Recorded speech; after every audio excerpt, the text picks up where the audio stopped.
305, donde surgen los campeones. 305 Fights, where the champions rise. Super podcast. We have Lucky from Lucky Muay Thai. I love this gentleman. He's got great energy with great technique in his art. Welcome, Lucky. Thank you, brother. Thanks for having me. I appreciate it. Yes, I'm glad to see you. Let's talk. Let's start the show. Talk about so everybody gets to know you. Give us a little bio on yourself. Okay. All right. I started martial arts when I was about 6 or 7 years old, doing Taekwondo in Chicago. By the time I think I was 13, we moved to Texas, and there went my martial arts dreams and a lot of other dreams as well. But throughout those next bunch of years, anytime I would meet somebody that did martial arts, I'd always ask them to show me whatever they were working on. So years passed. I ended up moving to Miami with my girlfriend at the time, and I was working at the Clevelander, which is a staple of Miami, or at least Miami Beach. There was a bartender there that was teaching a kickboxing class at a local gym. I'm going to shout him out, South Florida Boxing, because that's where I worked for like 16 years. Shout out to all the Yeah, everybody. So he was teaching a kickboxing class, and my girlfriend and friends from work would go. And at the time, I was not interested. I was like, I'm playing basketball. You guys go do whatever. And one day it rained. And so I decided I'm going to go take this class. And I walked in, and I kicked the bag the first time. And at that moment, I knew that I remembered that's where I was supposed to be and what I was supposed to be doing. So that's how it all sort of started. And then from there, I was like, I just want to open a gym. I want to have my own dojo. And so 5 years later, I'm going to fast forward through all of that. I was kind of training by myself, just going and kicking bags, watching videos. And the owner said, you know, you want a job working the front desk? Kind of jokingly. And I was like, I already have a full-time job. I want to learn how to teach. And she's like, you've been training for 5 years. Like, you can teach a class now if you want to teach a class. So I got a job teaching, bag classes and whatever. And then people started asking me if I was fighting. And are you fighting, or when are you going to fight? Have you fought? And it bothered me. I was waking up in the middle of the night. I was like, I hadn't done anything since Taekwondo tournaments. Like, I need to be authentic. So I got on the phone and started calling people up. And I came upon Master Mirdad, who just passed away. Rest in peace, Master Mirdad. I called him up in early that morning, and he said, we'd love to have you. And that was it, man. That sparked it. I went and fought, and then after that, I was like, I got to do this again, and then I got to take people to do it. And here I am 20 years later with my own gym. You got the martial arts bug and got addicted. Man, big time, big time. So you have, over 19 years experience training and whatnot. You've trained a lot of amateurs, professionals. You've had fighters at 305 Fights gym. Trained military personnel and whatnot. Tell us a little bit about Lucky Muay Thai, the academy. I've been there, great academy, good training. So tell us a little bit about the academy. All right. So, I try to do as authentic as I can a traditional Muay Thai style. That being said, I grew up watching a ton of boxing. Sugar Ray Leonard, Hagler, Hearns, Ali. Like, we can just go through the list. So I have a real heavy interest in boxing. And then also, obviously, Bruce Lee and all those things. And watching his, growth and doing ground fighting and all those things. So what I feel like is similar to what he said, which is to learn everything that you can and then, get rid of the excess. I'm often telling my students to make sure that, you're not doing extra things that you don't need to. And that's on the technical side of things. Correct. Cut out the unnecessary things. Correct. But then on the other side of my academy, I think the important thing I try to do is to touch people in a way that they go out and touch other people in a human being type of way. And I know that that's, maybe not the biggest thing right now. Everybody wants to get on the mic and scream and yell at who they're going to fight next or whatever. They're going to fight them in the parking lot, whatever they're going to do. But I prefer right now for me and for my students to try to be better people, go out and participate and take care of your community. And, those things are way more important or as important. Yes. No, and you exemplify that. I've gone to the academy, nice academy. And you have that combination that we want in 305, which is a philosophy, the respect and honor, with always trying to raise your technology and whatnot. And I'm glad you mentioned Bruce Lee and the Jeet Kune Do technology, because we have standing in the wings, they'll be coming later, Dwight Woods from Jeet Kune Do. And I actually told him in his podcast that I'm at the stage where I agree with that philosophy, that approach of of the martial arts. The like I told, what are the actual programs that you offer at the academy? Well, right now, because of the pandemic, we're basically just doing straight Muay Thai classes, and we're doing 6-person classes right now, trying to make sure we get it, keep everything really clean and organized. But generally speaking, we have a beginner's class for Muay Thai, an advanced class, and then conditioning class. Those are held throughout the day normally. So as we get past this a little bit further, we'll add all of those things back in. But right now, we're just focused on making sure our Muay Thai kickboxing is, on the elite level. What is the contact for? So if people want to interested, reach out and go to the academy. What is the contact for Lucky Muay Thai? They can find us at www.luckysmt.com, or you can just drop me a line on Instagram at Lucky's Muay Thai, or Twitter at Lucky's Muay Thai, or go to the YouTube channel and subscribe, and then hit me a message on Lucky's Muay Thai. And what if somebody wants to reach out and talk to you and ask you any questions? Where can they reach you to? I would say the same thing. You can reach me at my email, even nogi72@gmail if you want to ask me anything, or luckysmtmiami@gmail if you want to just drop us a line and ask any questions about the academy or just touch base in general. Awesome, because because we've been exchanging since 305 Fights started, that we're here to provide a platform for martial arts schools, all combat sports, all martial arts instructors, to promote themselves and raise this wonderful art in the 305. Yeah. Muay Thai has been described and known as the art of 8 limbs. You want to talk a little bit about that? Yeah, I mean, I think people that, if they're listening to this, they probably know it's fists, elbows, knees, and legs, right, for the kicks. So, they say that, but when they say that, I think it's important to note that they don't talk about the clinching and grappling aspect, which is super, super important. And if you come to Lucky's Muay Thai, it is something that I pride myself on, and it's something that I really want my students to also understand, that you have to. It's not just punching and kicking. You actually need to know how to grapple standing, right, in a clinch. So super important. Yes, one of the things that I enjoy that 305 Fights and entertainment affords is that I can meet instructors and go to all these schools, and I have no shame. I've been a student in martial arts since I was 9. I'm not 9 anymore, and every time I go, I learn something, and I enjoyed. One day I went, one of the days that I went there, I learned you're actually working on the clinching and the sweeps, yes, and whatnot, and I said, wow, this is great, this is cool. All of a sudden you think to yourself, well, are they doing judo or Muay Thai? Because sometimes they don't see that part. And the martial arts has everything. Yeah. So I really enjoyed the clinching and the stand-up grappling with the sweeps, and then the wheel, like I call it a wheel throw, where you turn the guy. Yeah. And you were actually working on that, and it was awesome. Thanks, man. Appreciate it. And you talk about a workout. I mean, doing those rounds on those different type of bags that you have, the jump rope, the shadow practice. One of the questions I always ask, and I think it's a good time to ask now, is the conditioning aspect. I think it's one of the best way of conditioning. How do you approach conditioning? A few different ways. There's an old adage that's like, if you can't run, you can't fight, right? And I had a good friend, shout out to Jax, tell me a long time ago that fighting is running, warfare is running towards the enemy or running away.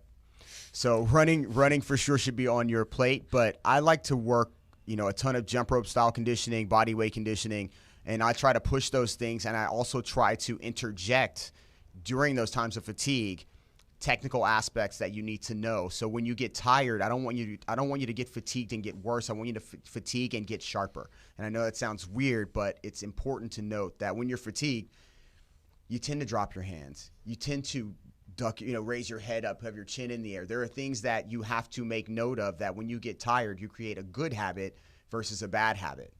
That's an awesome point. There goes again. I got to say it. I just had an instructor come out, and now you came out. And every time I talk to somebody, and this is hopefully what we built this for, to communicate, educate, inspire the public. That was a great idea, and a great point is that work the technical in between the fatigue, because when you get fatigued, that's when you start losing the technical. That's a great caveat. I'm glad you put that in there. And let's talk about also, I think the cardio and this type of training helps for the making weight. One of the things that I think frustrates producers and combat leagues and whatnot is you put a lot of time and energy is when people come in and they're not ready, like they're not in weight and not making weight. What do you suggest for that making weight? Okay, so first and foremost, I'm going to say this: make weight. If you sign that contract to come in at that weight, make weight. There's not a whole lot of excuses. I mean, there are some, and for sure people have problems that when they go through weight cuts. But I'll just say this: a couple of issues that everybody already knows. There's not enough weight classes. That's number one. Easier to make weight in boxing because the weight classes are only a few pounds apart, right? That's definitely number one. Number two, stop fighting at 30 pounds over your fight weight.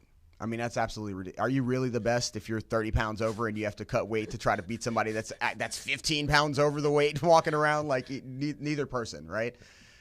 I just think it's important that whatever you said you were going to do, that you do, right? Because you're not just affecting yourself. Yeah, and you're know what? affecting everybody. Being at the academy and watching the workout and being and participated, just that workout of all those different rounds, doing so different things, the shadow practice, the bag work, the jump rope, getting in the ring and sparring. If you consistently train, you will make the weight. You will lose the weight. I agree. I was never over, I think, 10 or 12 pounds ever. What weight? I was fighting at 185. I was always within. So I just never worried about cutting weight myself. I just always was like, all right, well, I'm going to lose this while I'm training. And technical-wise, technique-wise, having sharp technique, clean technique, as again, I think not only as a martial artist, but even in 305 fights, when you have a production, you want people watching the fight. They want to see clear technique and nice technique. You don't want to see people just swinging and going crazy. What do you do to work on that technical skill? Well, first of all, in my personal opinion, is if you don't look good, if you don't look good in the gym, if you're not pretty to the eye, right, then I can't put you out there as a representation of me. Like, I can't let you go out there swinging wildly and then say, oh, yeah, I'm representing Lucky's Muay Thai. You have to go out there and look proper, right? A lot of times I'll see guys, newer guys are trying to work in their sparring. They're just getting started hitting pads or even shadow boxing, and I'll rub my eyes and I'll go, and they'll what? And I'm like, you're just hurting my eyes, man. My eyes are burning. Because there is something to that. When you watch beautiful technique and two people with good technique fight, it is so beautiful to watch, and that's the art, right? Correct. And you can see it just flow so beautifully from one technique to the other. If they're doing MMA, they're standing, they hit the floor, the grappling's good, they get back up, they're striking. It's beautiful to watch. But if you watch two guys go in there and they're just sort of wailing at the air, and yeah, and I know sometimes, some aspect of commercialism is liked, because sometimes people just like what I call mutual destruction. Right, they want to see a knockout. There's something for that. The mutual destruction. But again, I think what you said is important. That promotes the art aspect, and I think something that has to do with that, and maybe you can, help me out with this, is how do you prepare mentally for a combat, for combatants, in a fight? Because one thing is training, another thing is when you get in that ring or you get in that cage and you hear the bell ring. Right. Okay, so I do this myself, and I try to talk to my students, especially during fight camps and those things, about a few very important aspects. First of all, taking your time to meditate. It doesn't even have to be like a legit walk-through meditation. Just taking moments of time to breathe, sort of and visualize, see what you're going to do, right? Remember all the training that you did. Understand that you put in all this effort to make it what you want it to be. And then also going in front of a mirror and talking to yourself, giving yourself affirmations. I know it sounds crazy, but seriously, go and stand in front of a mirror and look at yourself and tell yourself what you're going to do and how you won't be stopped and how you're going to do it. Like, it's really important to really focus those energies and put those things out there in the universe in a way that's beneficial when you hit that cage, right? No, I think it's a great point. I think there is a lot to the mental training, just like the physical training. I think we don't speak about it as much as we should. And even the mirror, we call it in our system, mirror training. Mirror training. Yeah. And you know what? Anything that puts you uncomfortable with yourself, and we say martial arts is a study of self. The more comfortable you are with yourself, then the more comfortable you're going to deal with those situations. That was one of the things, and I thank you very much for participating in our fights. Thank you very much for promoting us. You had brought some fighters in. You had the female fighter. What was her name? Elizabeth. Elizabeth.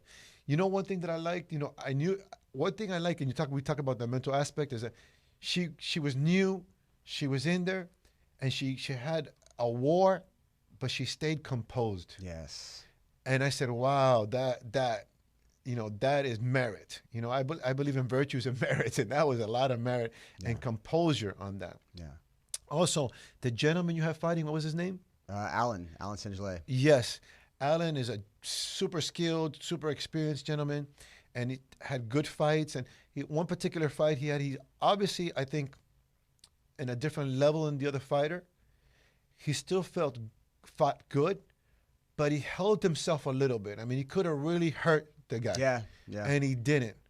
So I could see that mental character development. What do you think about that? Well, I say this, I have my little show me plug real quick, the BCMA podcast, Black Clover Martial Arts podcast. I just spoke about something similar to this. And, fighting doesn't last forever. It's very short-lived. So if you're entering in this as an amateur and you become a professional, this is a very small part of your life overall. You have to be prepared for whatever comes after. And listen, like you said, there's people that want to see these knockouts. That there's definitely something to see guys, banging in the cage or in the ring. There's an excitement to that, but it doesn't last but a certain amount of years, and your character is going to last your entire life.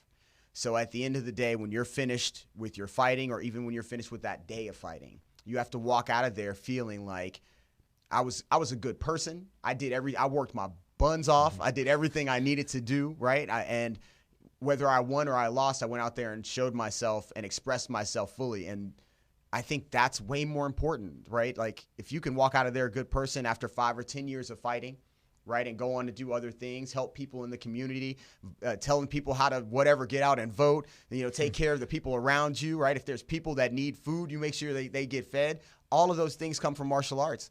And so keeping your composure in a cage is a small thing in regards to how big the world is and how many more people can be affected by your goodness when you're done.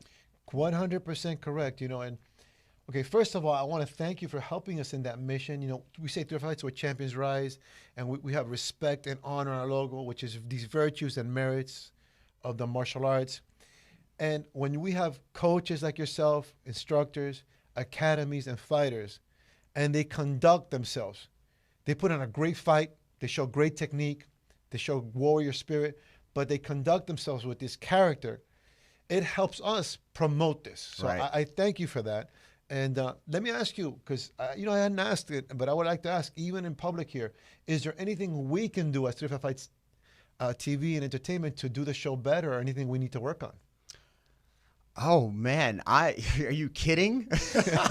I love. First of all, I'm so happy to be here, and I did just mention my podcast, but it's funny because we're in this great little studio. You got your camera set up, things so nice in here, and I shoot in my bedroom in a corner, so I'm already looking like, wow, this is fantastic. No, I think just making sure that you're getting voices out there. I think there are a lot of voices that are super important. And that's on all spectrums, right? Because in order to have ourselves grow, we have to listen to the things that we don't necessarily like, and we have to listen to the things we love. If we only listen to the things we love, we won't even know that there's other opinions out there, that there's things that maybe we can address to even help those situations. So just trying to get voices heard, man, and you guys are doing a great job at that. So I'm really happy to be here and be a part of this. Thank you. And we, like you see in our shows, we have the mixed martial arts, we have the Muay Thai, the kickboxing, the grappling. We try to make it inclusive, and like you said, to promote everyone in the martial arts in general. And I'm always asking, hey, how do you evaluate?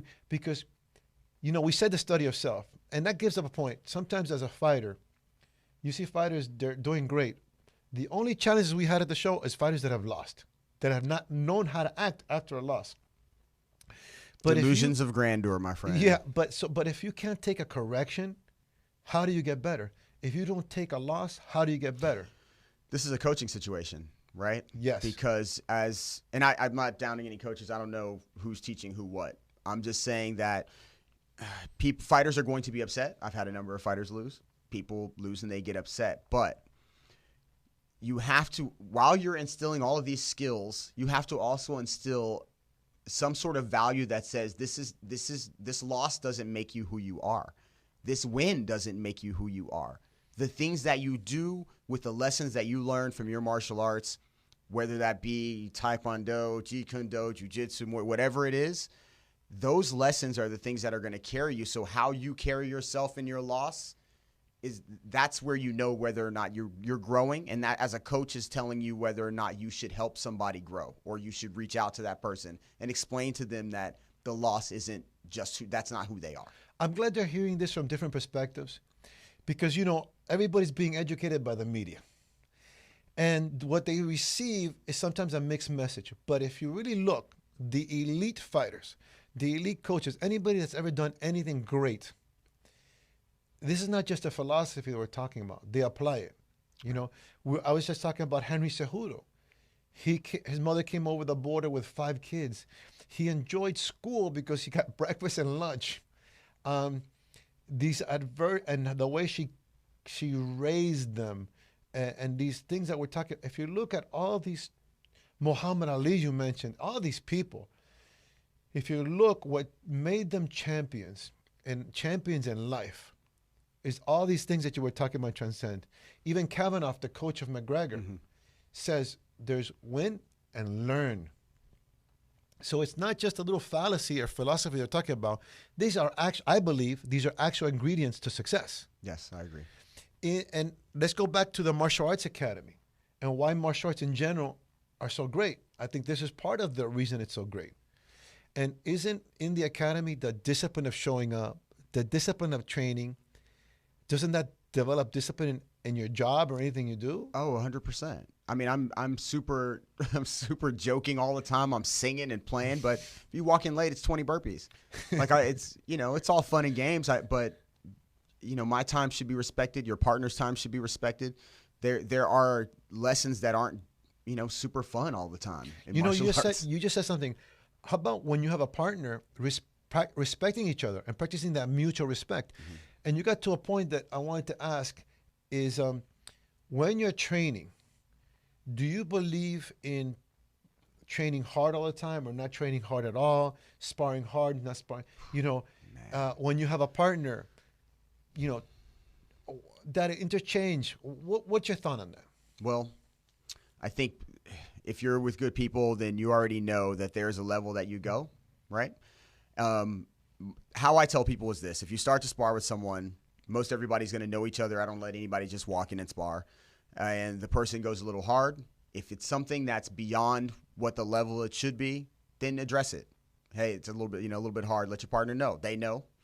If they do it again, maybe address it one more time. And then you can determine right then, you're either going to continue or you're going to stop, right? And if you continue, then, whatever you give me, I'm going to give you back. Now, when it comes to training for a fight, I believe in technical sparring, a few hard days leading up, but there's no way that I want people sparring the way that I was sparring back in the day, which was like, you shut the door, the rounds go off, and then at some point you switch with another partner and just beating the crap out of each other. Right. You're not really learning a lot there. I always feel like when you finish sparring, you should have some idea of what you learned. Mm-hmm. If you finish if every time you finish sparring, you have a headache, you don't remember what you threw. You don't remember what they threw. You don't remember if you reacted or not. If somebody says, oh, you remember when I hit you with this? And you go, nah. Then you're probably sparring too hard. Yeah.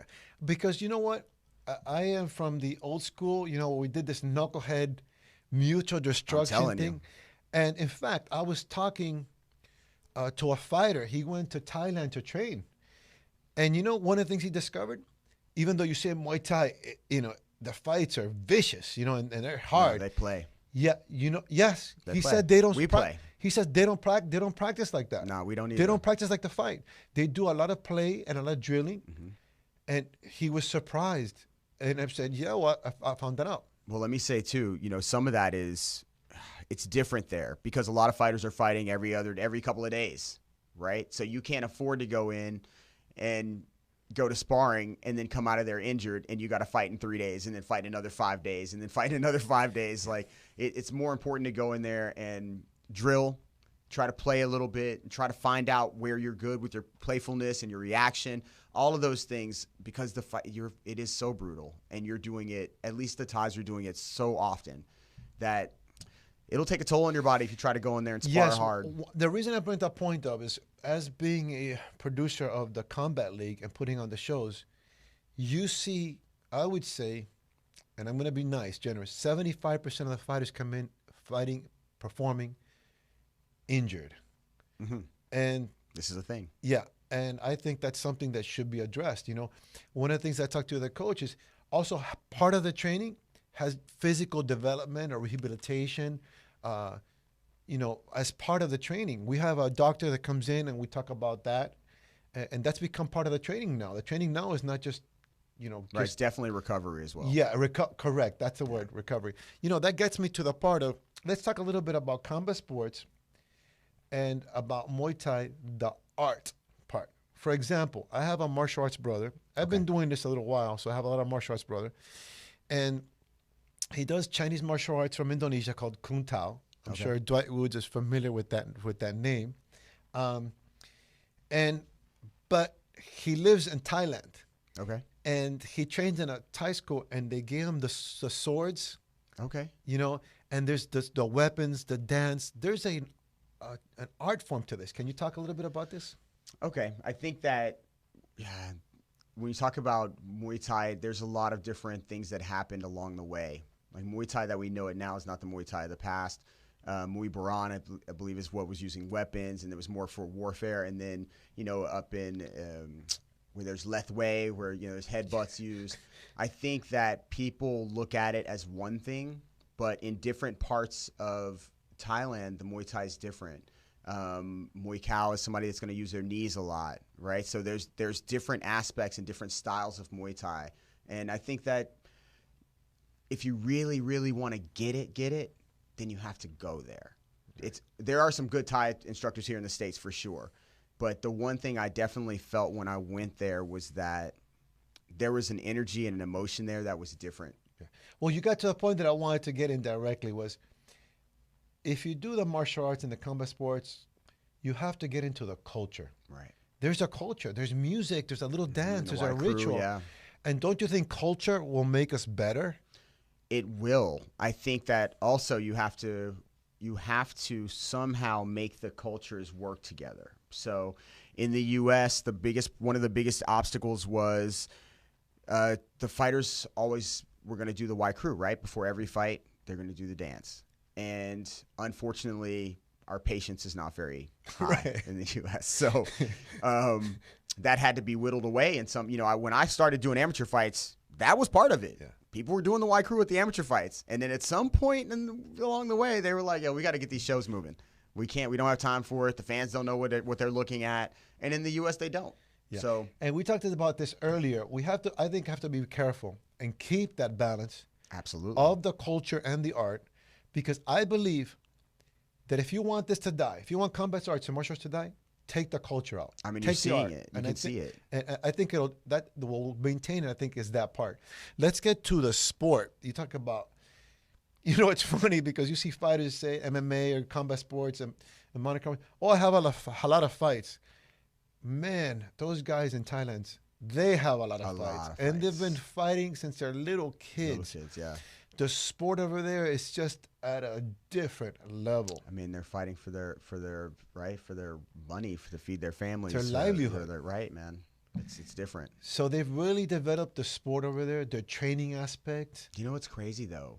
To be honest, if I was going to reflect on it, I would say that in America, boxing is that for African Americans, and you can see the same things in like Dominican Republic and Puerto Rico for Latinos, and in Mexico. Shout out to Cuba. I'm telling you, in South to Cuba, like you see because these are the things that don't cost us a lot of money.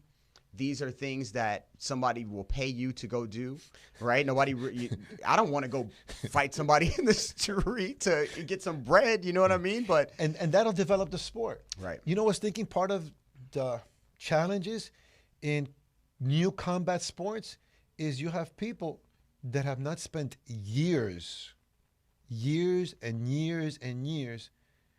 You mentioned boxing. This is I was just looking at Roberto Duran. Yeah. Do you know how many years and before he became a professional? How many years before, he got the title shot? How many? We're talking probably at least 10 to 15 years. Yeah. This is not that. This is not that. I mean, yeah, listen, there are guys now I just saw, and he's great. Francis Ngannou posted something where it showed him, fresh off of, traveling to Europe by boat or whatever he did, and he's like, he doesn't look anything like this. It was only 7 years ago, but he's a special talent. But there are a lot of people that 4 years ago, 3 years ago, they weren't training at all. Correct. And now they're in the pros or whatever. I think that's wild. Yeah. That's insane to me. I think to be able to pull that off, you need, I guess, some innate talent. Because you have guys, Henry Cejudo won a gold medal for the U.S. in wrestling. How long did he have to do that to get to an Olympic level, get on an Olympic team? You have professional boxers that go through Golden Gloves. For sure. And then, Ronda Rousey. Ronda Rousey was a medalist in judo. How long was her judo career? Most of these fight places she went to fight, like Brazil, she had been there already. Right. And then they transition into a combat sport. And I see a big disparity between that and people, like you said, just been fighting a year, 2 years. Opportunity and talent pool. Because if you look at it, like the UFC, I think you said 600 some odd fighters on the roster, but like I don't know, man. It's getting promoted. Like it's in a weird state. Fighting is in a weird state because it's the newest, biggest thing, right? It's so huge, but there's not a lot of people doing it. And there's not a lot of people doing it for a number of years, right? I don't know if it's been around long enough for people to be doing it 20 years before they get into actual fighting. Like that's a little bit. You know what I think? I think there needs to be more communication, and I'm trying to do that with the other leagues, or like one in Asia. Right. You got Bellator, PFL just announced. You have leagues out there that are not known here. And there's not communication with these leagues to try to develop these pool of people that are out there. Like people see, like people like Khabib, for example, is a great example. His father, he coached in Sambo for how many? Yeah, for a long so time. They're out there to come together as companies, as leagues, and work more to develop this. Because unfortunately, what happens is to develop the amateurs. Yes. But the thing is, like, they have that in Florida. It's 4 fights, right? You get 4 fights or 5 fights. I'm a pro.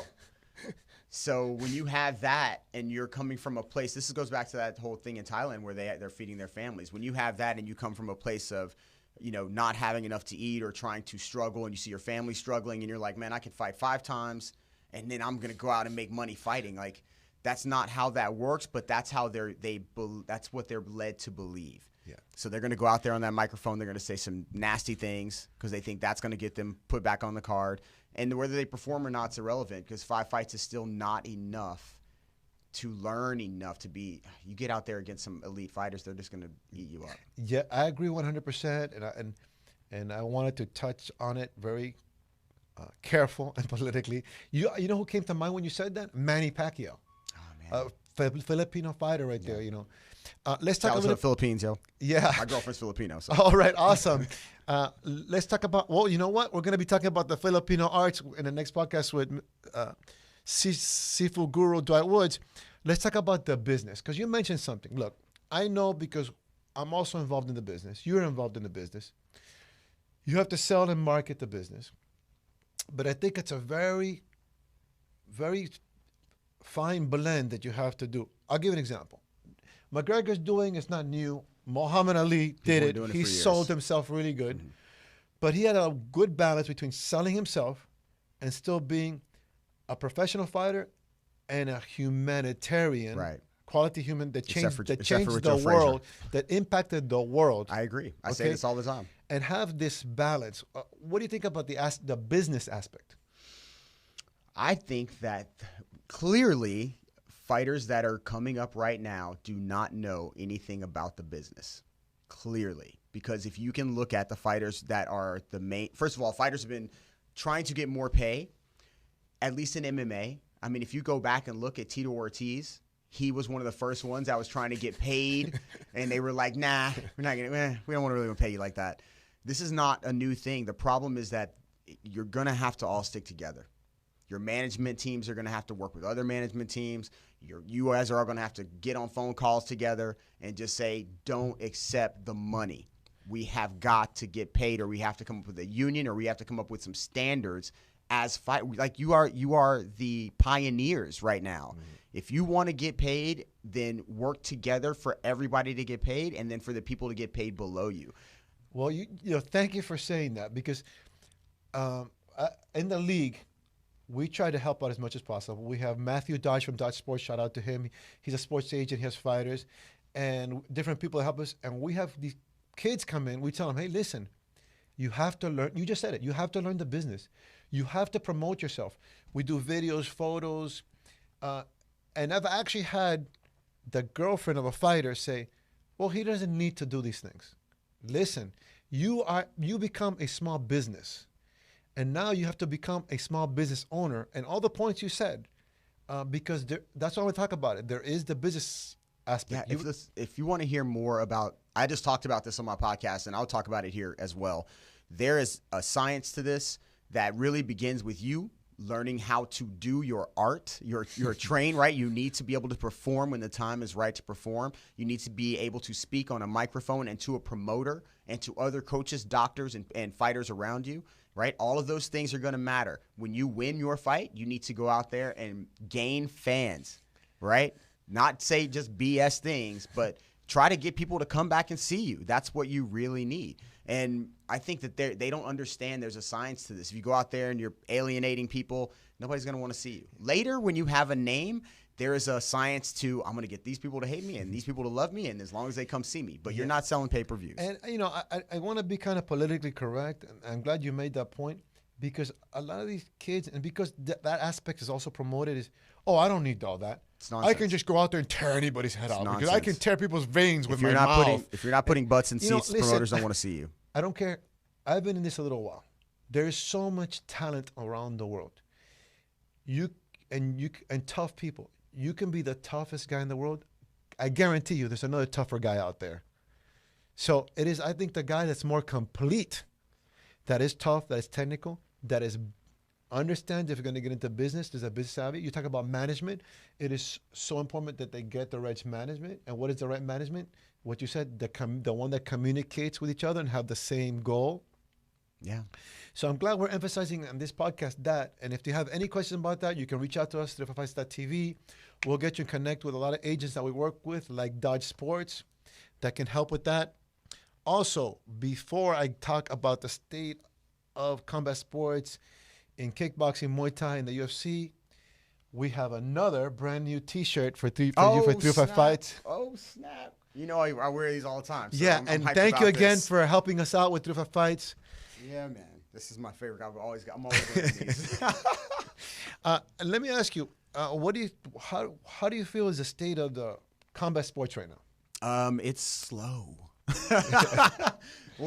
What I think right now is everybody's trying to figure out a way to come back. I think that people are talking about the way the UFC did their fights with no fans, but I think Combat Night did that first, or one of those companies did it first in Jacksonville, and then the UFC did it after the pandemic had already started.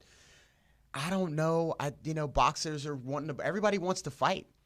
Everybody wants to fight, but it's hard for promoters, right? I'm hardly, I know promoters. That's who's out to make the money. They want to put the butts in the seats. They want to make money. They want to promote their shows, and that's a big thing. And I'm on the promoter side to some extent on this.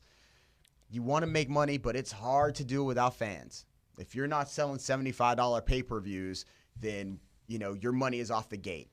So I really believe that as the promoters come back, it is imperative, if you are a martial arts lover of shows, that you go to see your local shows, and that if you're a coach, that you try to put your fighters in local shows and you try to get your fighters to sell tickets. This is one of those aspects that we talked about. You gotta sell tickets, man. And from the perspective as the producer, I'm always talking to them about that.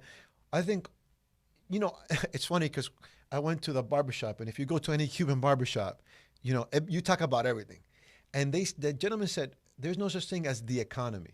We are the economy. People dictate the economy. Yeah. What I do like is that boxing, I think it's going to cross over to MMA. MMA is crossing over to boxing. So the striking, you're going to have, I forgot what's the show that they have. They have mixed martial arts cage. Then they have a Muay Thai cage. And they're doing a lot of cross promotion and training. I think I like that. I think that's good. Mm-hmm. I think like everything, you have to do it properly. What do you think about that? Listen, at this point, I'm looking forward to seeing anything, and I want anybody that's putting anything on to put it on my TV. And as far as any kind of cross promoting cage to ring to any, I love it, man. I love it. I think Bellator did. Yes, Bellator did. I know some other people were talking about doing it. At this point, MMA's blown up. But what I really want to see, to be quite honest, and we talked about this because everybody talks about mixed martial arts, boxing, jiu-jitsu. I mean, I watch late night judo, grand slams. That's kind of one of those things nobody knows. But I'd really like to see more taekwondo out in the forefront. I know it sounds crazy, but taekwondo out in the forefront. No, I want to see more judo out in the forefront. I want to see more of the things that people are missing that are a big part of MMA that people don't realize that are part of it. Thank you so much. And this is, we have, again, I mentioned Dwight Woods on the side. Amen, brother, because on our podcast, I started bringing traditional, classical, whatever you want to call it, karate instructors, judo instructors. We're going to talk about Filipino martial arts. I agree 100%. In our last show, we had a little kid come out and do a samurai sword kata sequence. Oh, wow. All right. Because we're one of the people that believe if you promote all the arts, the culture, all of them, it's only going to help what we're doing. Yeah, I agree. It's not going to take away. And unfortunately, there's an antagonism. I'm going to say it like this. I'm never politically correct. So I think Western society has a tendency to create antagonism, to create this person against this person. Of course. This one you have to talk down, bring this guy down to bring yourself up. And I believe that that's not the philosophy to go forward. Right. What do you feel about that? I think the same thing. I think that definitely we need to make sure that everybody is respected. And, this thing that we talk about, honor and respect, it translates so big into just the real world. If we look outside not right this second, it's really kind of nice outside, but over the last week and a half, 2 weeks, everybody knows what's been going on. And I think that if there is opportunities there are young people there that maybe if they had martial arts in their lives, they would have a little bit more respect for others. And I think that goes for the same for clearly the problems with, the people that are supposed to be protecting us all the time, not having some sort of that honor and respect in their heart for some of the people. It's like, man, martial arts is so necessary that I don't think people realize how necessary. The people that they love the most, the Bruce Lees, right? The Helio Gracies, right? Like all these different people that sort of brought martial arts into the forefront, they see that and they attach themselves to it, but they don't attach themselves to the underlying thing, which is respect and honor and taking care of your fellow man. So that's where I'm at on things. I think that is the answer, and we're going to use that to end. And I believe that we were just talking about his last podcast. Somebody said there's circumstances. No, we create the circumstances. I just wrote a quote: "Stop looking for the meaning of life. Give meaning to life." Oh, nice. If you want to see the possibilities of this time and how you create for yourself, look at this podcast. Look at you. Look at me. We're a reflection. Yeah. Okay? Look at our surroundings. That the limit is only the limit you put on yourself. Correct. Thank you so much, Lucky from Lucky Muay Thai. Woo! That was fun, man. Yeah. 305, donde surgen los campeones, 305 Fights, where the champions rise. Can I plug my stuff real quick? Plug your stuff. Check me out on the Black Clover Martial Arts Podcast on Spotify and YouTube, or check me out on Instagram, @Lucky's Muay Thai, on Twitter, @Lucky's Muay Thai, YouTube channel, Lucky's Muay Thai. It was so much fun. 305 Fights, where champions rise. I love it. Thank you so much. And if you need to get in contact, just 305fights.tv. We'll give you all the information. We're with you. We're with you 100%. Man, you too. Respect. Thank you. Yes.